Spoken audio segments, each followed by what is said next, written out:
보겠습니다. 출애굽기 21장입니다.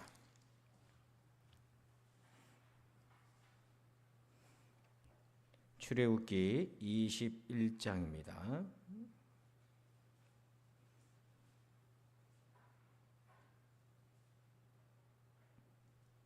출애굽기 21장 우리 1절부터 6절까지 우리 함께 교독할 텐데 우리 요약해서 5절과 6절만 읽겠습니다. 우리 원래는 우리 21장 전체를 봐야 되는데요. 우리 5절과 6절을 같이 함께 한 목소리로 봉독하겠습니다. 시작. 만일 종이 분명히 말하기를 내가 상전과 내 처자를 사랑하니 나가서 자유인이 되지 않겠노라 하면 상전이 그를 데리고 재판장애로 갈 것이요 또 그를 문이나 문설주 앞으로 데리고 가서 그것에다가 송곳으로 그의 길을 뚫을 것이라. 그는 종신토록 그 상전을 섬기리라. 아멘. 할렐루야. 자, 우리 오늘 제목을 같이 한번 볼까요? 말씀의 제목을 같이 한번 보겠습니다. 시작. 자유보다 더 좋은 것. 자유가 제일 좋다고 하는데 오늘은 자유보다 더 좋은 것이 있다고 그래요. 에밀리 에스파하니 스미스라고 하는 분이 연구한 어떻게 나답게 살 것인가, 이건 어떤 긴 연구의 결과물인데요. 거기 보면 우리가 다 행복하길 원하잖아요. 그런데 행복보다 더 중요한 것이 있다. 그게 뭐냐면 인생의 의미를 찾는 것이라는 거예요. 의미 있는 인생이 되는 것이랍니다. 가만히 한번 생각해 보십시오. 사람이 행복이 제일 좋은 건 줄 알았는데 실제로는 그보다 더 중요한 것은 의미가 가득한 인생이다. 자, 그러면 의미 있는 인생이 되려면 뭐가 필요한가? 의미를 찾았던 사람들을 또 연구를 해보니까 4가지 공통적 특징이 나오더래요. 첫째는 소속감이 있더라, 그 사람은. 두 번째는 목적의식이 분명하고, 세 번째는 초월성, 이 말은 영적인 영역, 우리 같은 신앙을 얘기하고요. 네 번째가 이 스토리텔링이라는 게 이야기인데 자기 인생을 긍정적으로 풀어낼 수 있는 능력을 얘기하는 겁니다. 고난이 있어도 긍정적으로 풀어낼 수 있는 능력. 우리 그리스도인들은 이것이 있어요. 왜냐하면 하나님을 만나고 난 이후에 자기 인생을 들여다보니까 이게 다 하나님의 섭리였구나 하는 귀중한 깨달음을 얻는 거죠. 자, 그런데 그 중에서도 제일 중요한 게 소속감이에요. 이건 뭐냐면 나 자신을 어떤 공동체의 구성원으로 인정을 해주고, 그리고 그 공동체가 내가 생각할 때 가치가 굉장히 높은 공동체라고 생각이 들 때, 그래서 그 공동체랑 사람들이랑 내가 연결되어 있을 때 그 사람은 소속감을 느껴요. 자, 여러분, 우리는 교회, 직장, 가정 여러 공동체를 가지고 있잖아요. 자, 그래서 정말 내가 이 공동체에 소속되어 있는 것이 정말 좋고 행복하고 서로 연결되어 있다. 이런 사람은 행복을 넘어서 의미 있는 인생이 된다. 자, 왜 이 말씀을 드렸나? 5절 말씀 본문을 보십시다. 본문 5절입니다. 시작. 만일 종이 분명히 말하기를 내가 상전과 내 처자를 사랑하니 나가서 자유인이 되지 않겠노라 하면. 아멘. 자, 원래 이 종은 노예인데요. 빚을 져서 노예가 됐든 어쨌든 6년 정도 노예 생활하면 7년째는 그냥 풀어주게 돼 있어요. 율법으로. 근데 이 사람이 자유할 수 있는 상황이 됐는데 자기가 나가지 않겠다 그런 겁니다. 평생 이 집안에 자발적으로 노예가 되고 싶다는 거예요. 자, 그 이유가 뭐라고 되어 있습니까? 5절에. 뭐라고 되어 있습니까? 내가 상전과 그 다음에 제 얼굴을 보면 성경이 안 보여요. 성경을 보셔야지. 화면 보지 말고 성경을 보세요. 자, 5절 보니까 뭐라고 되어 있습니까? 내가 상전과 내 처자를 뭐하니? 사랑하니. 그래서 자발적 노예가 되겠다는 거예요. 사랑해서. 자, 그러면 가족을 꾸렸기 때문에 가족을 사랑하는 건 당연한데 상전을 왜 사랑하나? 자, 이 상전이요, 사실은 이 노예에게 가족을 만들어주는 상전이에요. 자, 4절 말씀 봅시다. 성경을 봅니다. 4절입니다. 시작. 만일 상전이 그에게 아내를 주어 그의 아내가 아들이나 딸을 낳았으면 그의 아내와 그의 자식들은 상전에게 속할 것이요 그는 단신으로 나갈 것이로되. 자, 4절 앞에 보니까 만일 상전이 그에게 누구를 줬어요? 안 해줬어요. 이거 쉬운 일 아니잖아요. 장가를 보내줬던 거죠. 그래서 이 상전은 그냥 상전이 아니라 굉장히 은혜로운 상전이었다는 거죠. 그러니까 여러분, 일부러 노예 숫자 누리려고 장가 드렸던 것이 아니라 그 노예를 아껴서 가정을 꾸려줬고, 그래서 이 노예가 시간이 지나서 자기가 풀려서 자유할 수 있지만 나는 이 상전을 너무 사랑했고 존경하고 또 내 가족을 사랑하기 때문에 나는 자유인보다는 이 집에서 평생 노예로 살겠다. 그래서 6절 보십시다. 6절에 보면 상전이 그를 데리고 재판장에게로 갈 것이요. 왜냐하면 율법적 허락을 받아야 되니까 재판장으로 갈 것이요. 또 그를 문이나 문설주 앞으로 데리고 가서 그것에다가 송곳으로 그의 귀를 뚫을 것이라. 그는 그다음 뭐라고 되어 있어요? 종신토록 그 상전을 뭐합니까? 섬기리라. 여러분, 평생 노예로 사는 거, 종으로 사는 거. 그러니까 자유인 되는 것보다 노예로 사는 게 더 좋다는 겁니다. 왜 그렇습니까? 자유보다 더 큰 사랑 안에 있기 때문에 그래요. 여러분, 사랑 없는 자유처럼 정말 괴로운 것이 없습니다. 한번 생각해 보세요. 자유를 주었더니 자유가 우리에게 얼마나 올무로 작용을 합니까? 한번 잘 생각해 보세요. 우리에게 자유가 주어졌을 때, 여러분 자녀들 키울 때 말입니다. 엄마 아빠가 어디 쉴때예요. 그럼 아이들에게 자유를 줘요. 그러면 그 아이들이 그 자유 시간에 해야 될 공부하고 방도 청소하고 밥도 차려 먹고 설거지도 하고 그렇게 부모님 올 때까지 다 해놓고 목욕도 하고 얼굴도 다 화장도 지우고 그렇게 예쁘게 앉아서 자고 있습니까? 아니면 마음대로 합니까? 해봤지요. 다 해봤잖아요. 그래서 이건 제 얘기가 아니라 체스터톤이라고 하는 목사님이 뭐라고 얘기했냐면 자유는 곧 지옥을 얘기한다는 거예요. 인간이 왜 지옥 가게 됐나? 하나님 주신 그 자유의지를 잘못 썼기 때문이라는 거예요. 그래서 이 세상 하나님을 믿지 않은 사람들에게는 최고 가치가 자유이지만 성경은 하나님 없는 상태에서의 자유는 인간을 지옥으로 끌고 가게 된다는 겁니다. 자, 이것을 이제 예수님과 우리의 관계를 한번 좁혀봅시다. 여러분, 빌립보서 1장 1절 한번 읽어볼까요? 시작. 그리스도 예수의 종 바울과 디모데는 그리스도 예수 안에서 빌립보에 사는 모든 성도와 또한 감독들과 집사들에게 편지하노니. 자, 거기 1절 앞에 바울이 자기를 가리켜서 뭐라고 얘기합니까? 그리스도 예수의 뭐예요? 종. 우리가 종 그러면 조금 긍정적으로 보는 의미가 있는데 목회자를 주의 종이다 이렇게 표현하는데 저기서 말하는 종은 사실 노예를 얘기하는 거예요. 만약에 저걸 노예라고 딱 붙이면 어감이 완전히 달라지죠. 누가 노예로 살고 있겠습니까? 그런데 바울은 그가 자유인이고 로마 시민권자고 유태인이지만 그 이전의 삶보다 지금 예수님의 노예로 사는 게 더 행복한 거예요.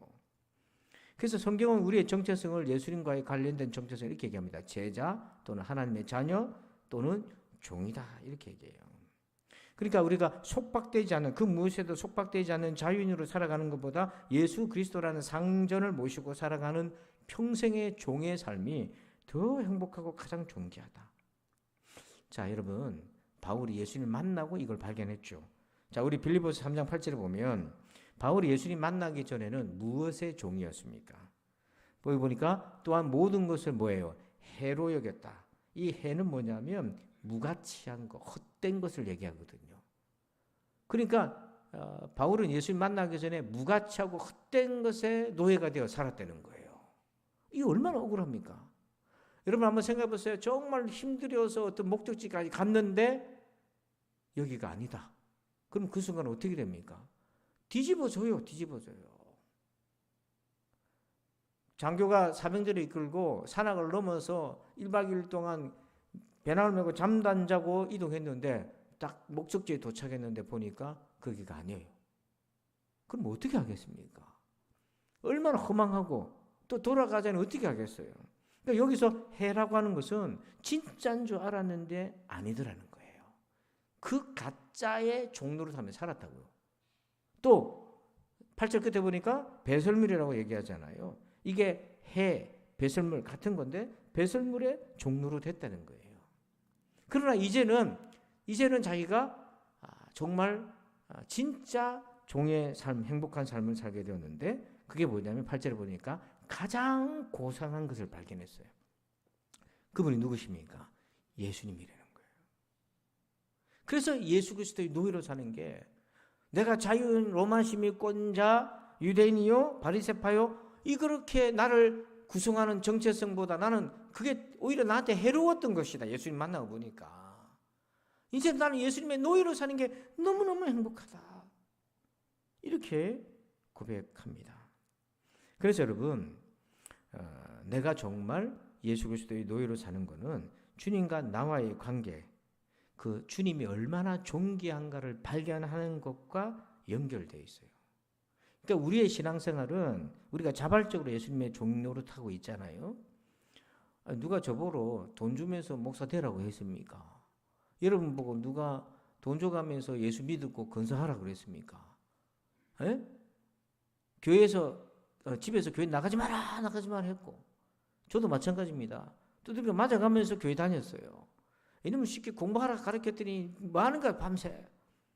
제 방이 2층이어서요. 다락방이라서 새벽기도 가려고 고3 때 말입니다. 방학 때 새벽기도 가려고 위에서 문을 열면 밑에서 아버지 방에서 다 들려요. 아버지 방에서. 얼마나 저희 아버지가 예민해서 잠기가 밝은지요. 그래서 그거 안 들키려고 살짝, 제가 그때 고양이가 됐다니까 살짝. 또 이렇게 계단 내려오면 이제 북을 지나가지고 마루 내려오니까 그렇게 혼나가면서 핍박받아가면서 여기 예수 믿은 분도 있잖아요. 누가 그렇게 하라고 시켰습니까? 왜 그렇게 했습니까? 주님이 내게 주신 은혜가 너무 커서.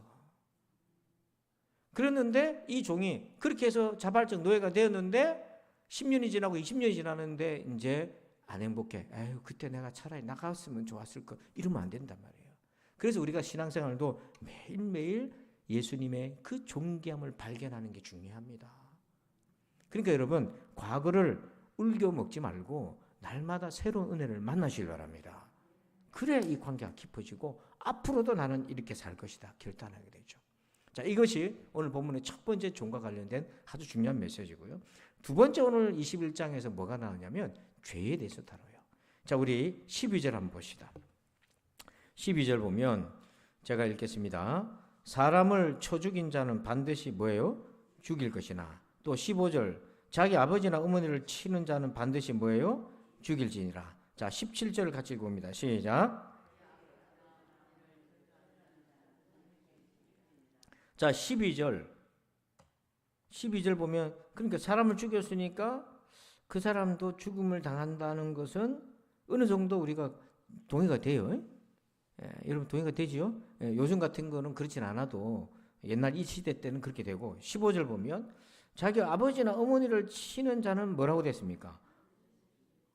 오늘날 기준으로 생각하면 이게 뭐예요? 폐륜이긴 하지만 그걸 또 죽일 자라고 말할 수 있나? 이렇게 생각할 수 있고요. 17절에 보면 자기 아버지나 어머니를 뭐 했다고요?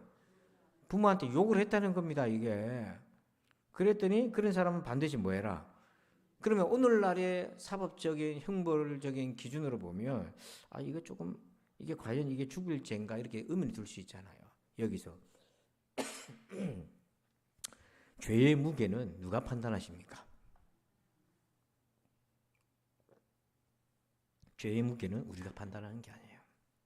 세상은 법정에서 판단하겠지만 이 세상의 주인 되시는 하나님이 판단하시는 겁니다.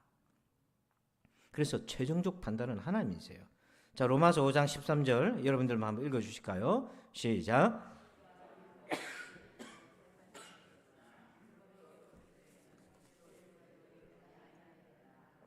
자, 제가 언제부터 있었다고 되어 있습니까? 율법이 있기 전부터. 그러니까 아담과 하와가 타락한 이후부터 인간에겐 죄가 있었어요. 자, 그런데 이 죄를 예를 들어 뭐 살인했다, 도둑질했다, 뭐 거짓 증언했다, 뭐 이런 목록이 있잖아요. 그런 목록으로 생각하지 마세요. 여기서 말하는 죄는 근본적으로 사람의 타락을 얘기하는 거예요. 우리가 죄와 타락을 자꾸 구분 짓는데 아닙니다. 타락했기 때문에 죄를 짓는 거예요. 죄는 뭐냐면 우리가 타락했다는 증거예요. 자, 그래서 많은 사람들이 우리가 뭐 내가 그렇게 뭐 잘못했다고 지옥 갈 사람인가 이렇게 얘기하는데, 타락한 인간 안에 내재되어 있는 죄성은 그 잔혹함이나 죄악의 한계치가 없어요. 어떤 특별한 상황이나 여건에 우리가 노출되면 생각지도 않은 죄가 나한테서 튀어나옵니다. 여러분, 안 그런 것 같아요? 우리는 집, 교회, 여러분들은 집, 교회, 시장, 직장 이렇게 다니니까 별로 죄질 일이 별로 없어요. 죄지었자 뭐 뒤에서 남 험담하는 것 정도고 그런 거고 자기 성격대로 안 되면 막 싸우기도 하고 그 정도지. 여러분들이 우악스러운 죄를 짓고 흉악한 죄를 지을 리가 없잖아요. 그래서 착각하는 겁니다. 러시아에서 우크라이나로 전쟁으로 파병 들어간 러시아 군인들 있잖아요. 우크라이나에 들어가서 어떤 짓을 벌였습니까? 사람을 산채로 태워 죽이고 겁탈하고 말할 수 없는 죄를, 전쟁 범죄를 저질렀어요. 근데 그 청년이 누구였냐? 여러분의 집안에 있는 아들들이라고요. 그러면 지금 있는 우리 대한민국 청년들도 지금 군대에서 PX 가서 맛있는 거 사 먹고 저 카톡하고 서로 얘기하고 놀고 이런 것 같지만 실제 전쟁 처져서 그렇게 노출돼 버리면요. 짐승도 그런 짐승이 없게 노출되는 거예요. 자, 여러분 지존파라고 들어보셨잖아요.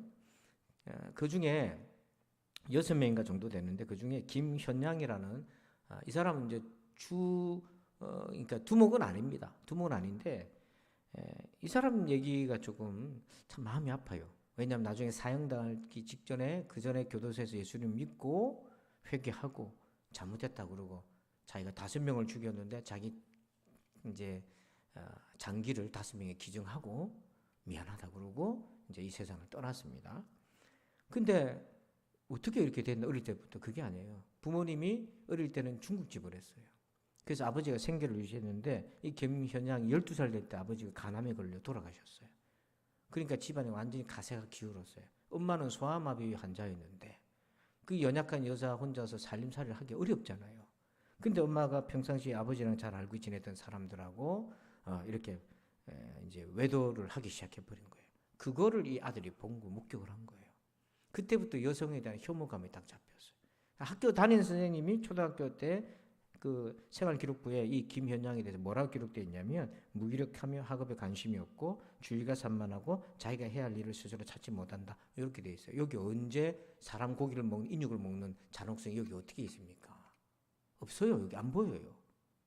그런데 중학교를 중퇴하고 서울로 가서 알바 자리를 구하는데 그 알바 자리를 어디서 구하겠습니까? 험한 데 가서 거기서 이렇게 일을 하다 돈 좀 모았다가 자기 나름대로 사업하다 망하고 그러면서 피폐해지면서 어떻게 되냐면 이 지존파라는 조직을 어떻게 알게 돼가지고 거기 들어가면서 세상을 향한 원망, 자기 인생을 향한 원망, 엄마에 대한 원망을 하면서 사람을 납치해서 죽이게 되고 인육을 먹었다고 그래요, 자기 혼자.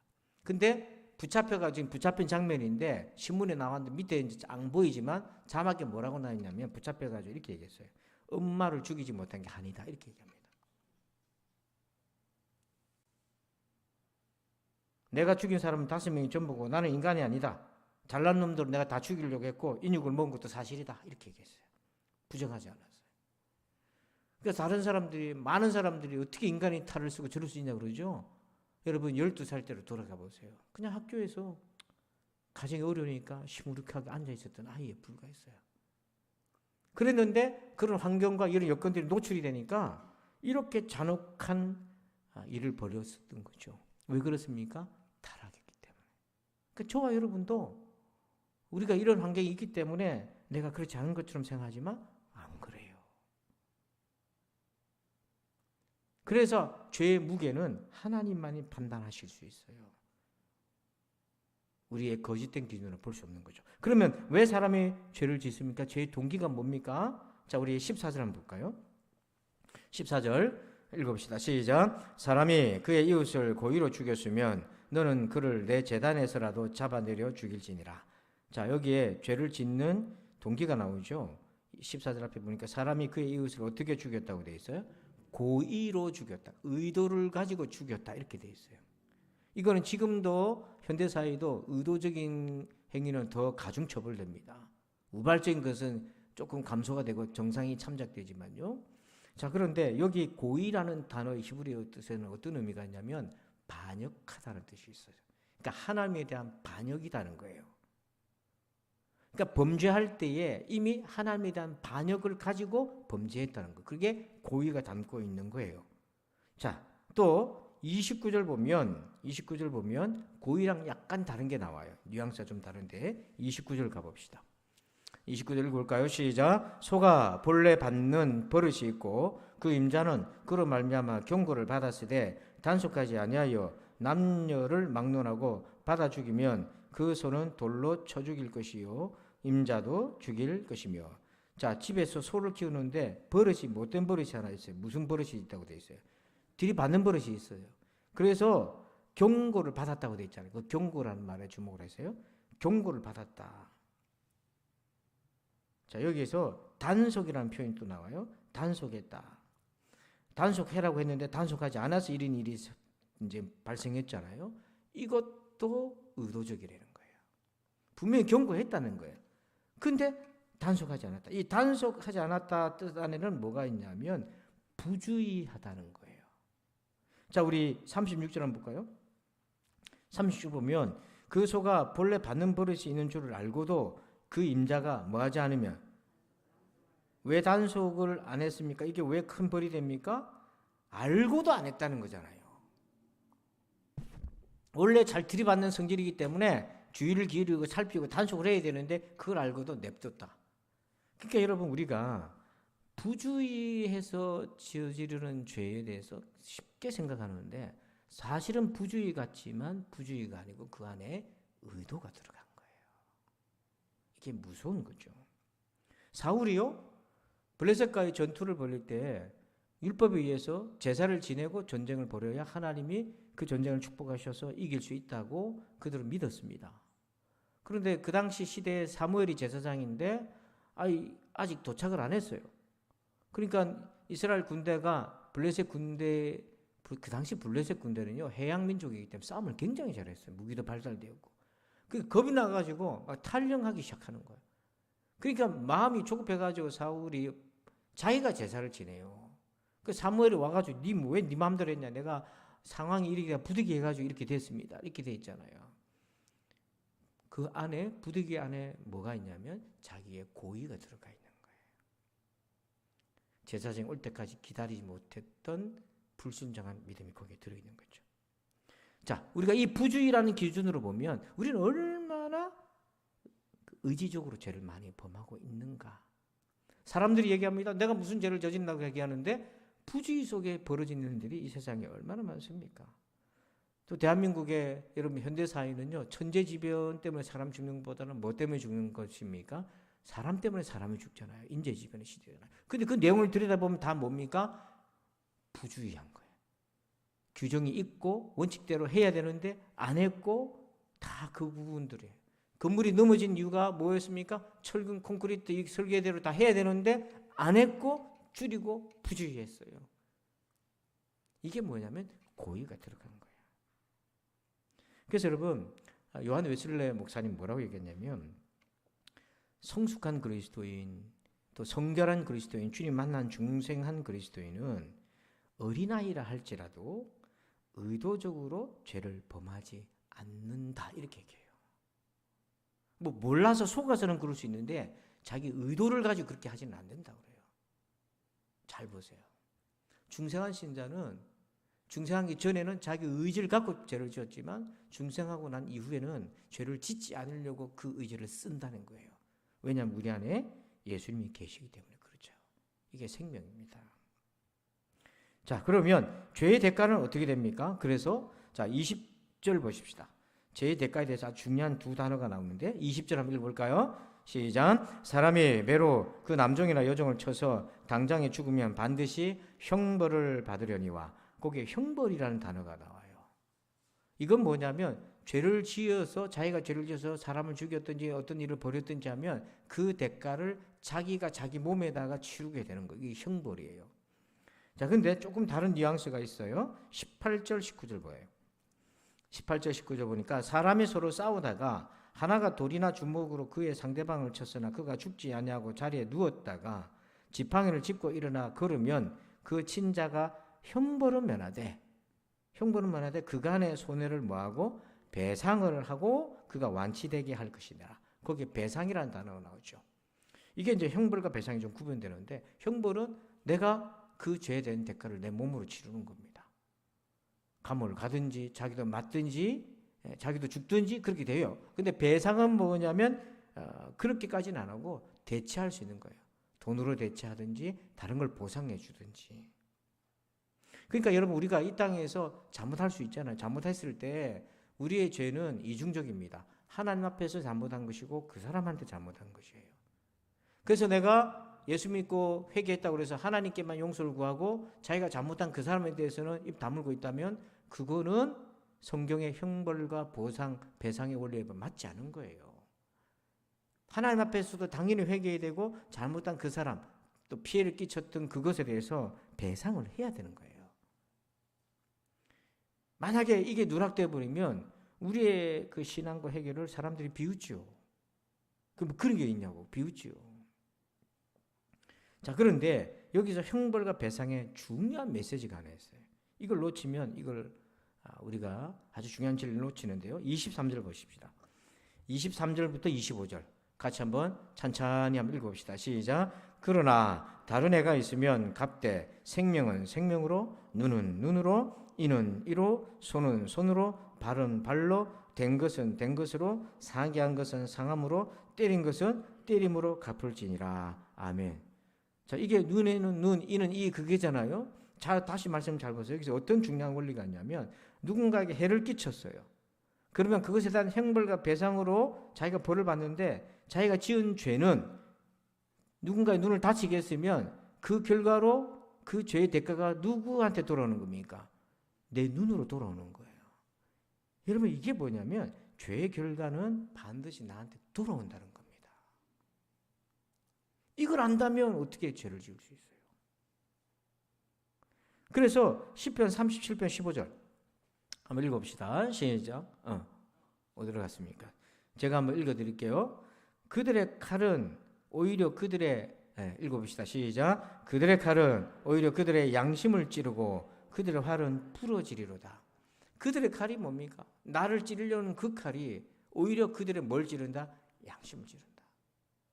죄는 내가 무언가를 잘못했고 누군가에 해를 끼쳤으면 그게 그 사람한테 돌아가서 그 사람에게 피해를 주고 끝나는 게 아니라 그게 나한테 돌아오는 거다. 여러분, 이걸 꼭 기억하셔야 돼요. 그 하나님이 그렇게 심판하신다는 거예요.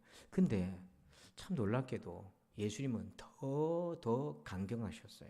자, 마태복음 5장 21절 22절 읽어봅시다. 시작. 옛사람에게 말한 바 살인하지 말라. 누구든지 살인하면 심판을 받게 되리라 하였다는 것을 너희가 들었으나 나는 너희에게 이르노니 형제에게 노하는 자마다 심판을 받게 되고 형제를 대하여 나가라 하는 자는 공회에 잡혀가게 되고 미련한 놈이라 하는 자는 지옥불에 들어가게 되리라. 자, 21절에 옛사람에게 말한 바 그건 모세오경 율법입니다. 율법은 사람을 죽였으면 심판받고 너도 그만큼의 상한 대가를 치른다고 되어 있어요. 근데 예수님은 그 드러난 행위가 아니라 속에서부터, 또 우리가 죄라고 여기지 않는 막 누군가를 욕을 하고 막 그렇게 안 좋게 얘기하고 막 이렇게 되면 예수님은 그거를 살인한 것보다 더 중하게 보셨다는 거잖아요. 그러니까 여러분, 주님이 주시는 은혜는 우리로 하여금 죄에 대해서 느슨해지거나 또는 죄에 대해서 가벼워지는 태도를 가지라고 주신 은혜가 절대 아닌 거예요. 아들이신 예수님이 죽으실 수밖에 없을 정도로 죄는 그만큼 파괴력과 무거운 것이라는 거예요. 그걸 절대로 잊지 마시기 바랍니다. 그래서 오늘 하나님은 이제 출애굽에서 시내산에서 말씀을 받은 이스라엘 백성들에게 광야에서 바로 이 율법 말씀으로 그들을 훈련시키셔요. 그래서 연단을 통해서 약속의 땅, 하나님이 주신 축복의 땅에 가서 교만하지 않고 많은 사람들과 이방인들과 섞여 살면서도 하나님의 자녀로, 그리스도의 노예로 그렇게 은혜로운 삶을 살기를 원하셨던 거죠. 그래서 오늘 우리가 이 말씀을 꼭 기억하고 그리스도의 노예로 평생 살아갑시다. 아멘. 그리스도의 노예로 평생 삽시다. 그 얼마나 감사한지요. 자유로 좋다고 나가버리면 이 죄의 함정에 빠진다는 걸 꼭 기억하시기 바랍니다. 기도하겠습니다. 하나님, 감사합니다. 오늘 우리가 이 말씀을 받았습니다. 하나님, 내가 그 무엇에도 속박되지 않는 자유보다 하나님의 자녀요, 주님의 종으로 사는 것이 가장 큰 행복인 것을 다시 한번 발견합니다. 자유의 세계로 나갔더니 이렇게 말할 수 없는 죄 가운데 처하게 되고 결국에는 그 죄의 결과를 우리가 고스란히 맞게 될 텐데, 하나님 이제라도 그리스도의 노예로 살아가게 하시고 지금 그렇게 그리스도의 종으로 살아가고 있는 우리 모두가 주님께 감사하며 날마다 주님의 그 존귀하심과 인자하심과 그 가장 고상하신 은혜를 누리며 살게 하여 주시옵소서. 감사하며 예수님의 이름으로 기도하옵나이다. 아멘. 우리 함께 찬송합시다. 260장 우리 박수하면서 함께 찬송할 텐데요. 여러분 기도해 주십시오. 남은영 집사님이 코로나에 걸렸어요. 주 초에 걸렸는데 저 젊고 또 그렇게 기도하고 있으니까 건강하게 빨리 회복될 것입니다. 그래서 여러분들 혹시 기억나면 문자 주시고, 또 우리 김춘희 권사님 코로나 회복 중이신데 연세가 있으셔서 조금 더딥니다. 힘들어하고 있으니까 응원의 문자 주시면 좋겠어요. 260장 우리 같이 박수하면서 함께 찬송하시고 합심해서 말씀 가지고 그리스도의 노예로 살기를 원합니다. 하나님 죄를 이기며 살아가기를 원합니다. 합심해서 한번 기도합시다. 우리를 죄에서 구하시려 주 예수 십자가 지셨으니 기쁘게 부르세 할렐루야. 나 구원 얻었네. 찬송하세 찬송하세 주님 나를 구하셨네. 찬송하세 찬송하세 주가 구원하셨네. 우리를 주께서 구했으니 이전에 행하던 악한 일과 주하고 더러운 모든 죄를 온전히 버렸네. 찬송하세 찬송하세 주님 나를 구하셨네. 찬송하세 찬송하세 주가 구원하셨네. 나 지금 죄에서 사함받아 거룩한 백성이 되었으니 육신 자막을 벗을 때도 겁날 것 없겠네. 찬송하세 찬송하세 주님 나를 구하셨네. 찬송하세 찬송하세 주가 구원하셨네. 우리가 이 세상 떠날 때에 예수의 손목을 굳게 잡고 영원히 즐거운 천국에서 주 함께 살겠네. 찬송하세 찬송하세 주님 나를 구하셨네. 찬송하세 찬송하세 주가 구원하셨네. 아멘. 우리 다 함께 두 손 높이 들고 주여 삼창으로 말씀 가지고 그리스도의 종으로 살기 원합니다. 주여 삼창으로 기도합시다. 주여 주여 주여. 아버지 하나님 감사합니다.